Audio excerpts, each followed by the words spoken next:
কোরবানির ঈদের দিন বিড়ালরা কোথায় যায়, কেন দেখা যায় না তাদের, কোথায় গায়েব হয়ে যায় অত্র এলাকার বিড়াল? এছাড়াও পৃথিবীর মধ্যে কোন জাতি বিড়ালকে কোরবানি দিয়ে থাকে? এছাড়াও বিড়াল কিভাবে ভূমিকম্পের আগাম বার্তা বুঝতে পারে এবং তার মালিককে রক্ষা করে? এছাড়াও যারা বিড়াল পালন করে তারা কিভাবে ব্রেইন স্ট্রোকের হাত থেকে বেঁচে যায় তা কি আপনার জানা আছে? এমনকি রাসূলুল্লাহ সাল্লাল্লাহু আলাইহি ওয়াসাল্লাম আজ থেকে 1400 বছর আগে এই বিড়াল সম্পর্কে কি বলে গিয়েছিলেন সেটা কি আপনার জানা আছে? প্রিয় দর্শক, আজকের এই ভিডিওটি অতীব গুরুত্বপূর্ণ হতে চলেছে। অনেক অজানাকে জানতে পারবেন আপনারা এই ভিডিওর মাধ্যমে। তবে তার আগে যদি আপনি বিড়াল পছন্দ করেন কিংবা আপনার বাসায় বিড়াল থেকে থাকে তবে খুশি মনে কমেন্ট করবেন আলহামদুলিল্লাহ, এবং এই আলহামদুলিল্লাহ বলার কারণটাও এখন আমি ব্যাখ্যা করব। প্রিয় দর্শক, আমরা সকলেই জানি প্রিয় নবী সাল্লাল্লাহু আলাইহি ওয়াসাল্লাম বিড়াল ভালোবাসতেন।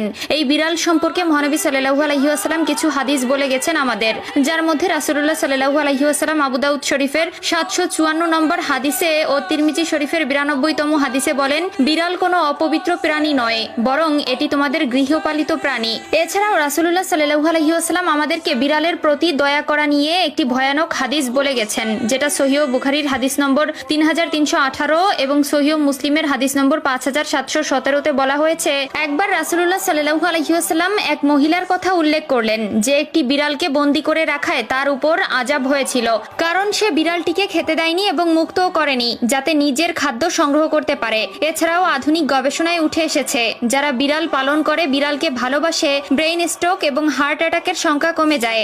এছাড়াও বিজ্ঞানীরা বলছেন বিড়ালের শ্রবণ শক্তি অন্য সকল প্রাণী থেকে একটু প্রখর, যার মাধ্যমে তারা অনেক দূরের জিনিসও খুব সহজে শুনতে পারে। এমনকি যদি ভূমিকম্প হয় তার 10 থেকে 15 মিনিট আগে ভূপৃষ্ঠের তলের প্লেটের বিন্দুমাত্র শব্দও তারা শুনতে পায়, যার ফলে তারা আগে থেকেই সাবধান হয়। আধুনিক বিজ্ঞান গবেষণা করে আরো পেয়েছে যে যারা অল্পতেই নেগেটিভ মাইন্ডেড হয়ে পড়ে তাদের সামনে যদি সেই সময় কোনো বিড়াল ছেড়ে দেওয়া হয় কিংবা সেই ব্যক্তির পোষা বিড়াল থেকে থাকে তবে সেই বিড়ালের দিকে তাকালেই নেগেটিভিটি কেটে যায়। এছাড়াও যারা কালো জাদু করে বা কালো জাদু অধ্যয়নরত অবস্থায় থাকে তারা তাদের এই শক্তিকে বৃদ্ধি করার জন্য কালো রঙের কোনো বিড়াল পেলেই সেটি কোরবানি করে দেয়। তাদের বিশ্বাস এটি কালো জাদুকে আরো প্রখর করে তোলে এবং কোরবানির ঈদের দিন তেমন একটি বিড়াল দেখা যায় না। এর কারণ হলো বৈজ্ঞানিক গবেষণায় উঠে এসেছে যে বিড়ালের খাদ্য হজম শক্তি কম থাকায় আঁশ জাতীয় খাদ্য হজমে বেগ পেতে হয়, যার ফলে কোরবানির ঈদের কয়েকদিন মাছ মাংসের হাড়গোড় এমনকি মাংস অত্যাধিক পরিমাণে খাবার ফলে তাদের বমি সহ বদ হজম হয়